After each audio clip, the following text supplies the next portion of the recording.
আসসালামু আলাইকুম। আপনাদের সামনে একটা সচেতনমূলক ভিডিও নিয়ে আসলাম, যেটা না বললে না, এটা আমার দায়িত্ব। যেহেতু সামাজিকভাবে আমরা মাছে বাঙালি, আমরা তো চিংড়ি মাছ আমাদের খাদ্যের প্রথম তালিকায় থাকে। তো এই চিংড়ি মাছ কিনতে গিয়ে অনেক ঠকে আসে। দেখা যাচ্ছে মানুষের অধিক লাভের জন্য মাছের ওজন বাড়িয়ে ফেলে কিছু অসাধু ব্যবসায়ী, যেরকম জেল জাতীয় জিনিস, সূচি জাতীয় জিনিস দিয়ে। তো এটাই দেখেন কীভাবে দেখে চেক করতে হয়।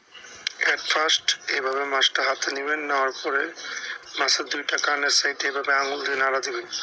দেওয়ার পরে এখানে দেখবেন শক্ত জেল জাতীয় কিছু থাকবে অথবা পানি জাতীয় কিছু থাকবে, সুজি জাতীয়।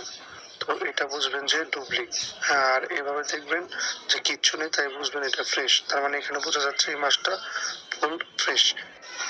আর একটা কথা বলতে কি, কিছু জায়গায় দেখবেন কমে বেচে, কমে বিক্রি করে। কম মানে ভেজাল আছে, বুঝছেন? তো বুঝে নিতে কথা, ভালো জিনিসটা আর কেউ কম দামে দিতে চায় না, এটাই আর কি। আর একটা ভালো কথা ধরতে পারেন, মানে ফর মাই অ্যাডভাইস, নিজের টাকা দিয়ে জিনিস কিনবেন, দেখে কিনবেন, ভালো বুঝে শুনে যাচাই করে কিনবেন, তাহলে দেখা যায় ঠকার চান্সটা কম থাকে। নিজের স্বাস্থ্যের খেয়াল নেবেন, স্বাস্থ্যই সবকিছুর মূল।